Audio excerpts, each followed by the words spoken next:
పొద్దున్నుంచి రాత్రి దాకా నైటీలతోనే ఉంటున్నాం. మళ్ళీ ఈ నైటీ గొడ్లు ఇప్పుకోవడం, మళ్ళీ కుట్టుకోవడం, పొడి కావడం, మళ్ళీ కొరసవడం, మళ్ళీ కుట్టుకోవడం. ఏంటి మా పరిస్థితి?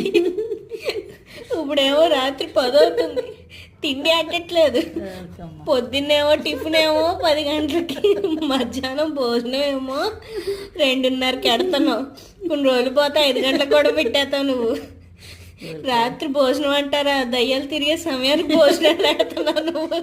ఆ దయ్యం కూడా పారిపోతుంది. ఈ టైంలో జనాలు తిరుగుతా ఉంటున్నారు. ఇది ఇల్లా లేకపోతే దయ్యాలు కొంప అనుకుంటున్నారు. ఎప్పుడు లేగాలి, ఎప్పుడు తినాలి? అమ్మ నైట్ పక్కన పెట్టి చీర కట్టి తల్లి ప్లీజ్ మమ్మీ. చిన్నప్పుడు కట్టుకున్నావులే, ఇప్పుడు కట్టుకోకూడదు రూల్ ఏమన్నా ఉందా?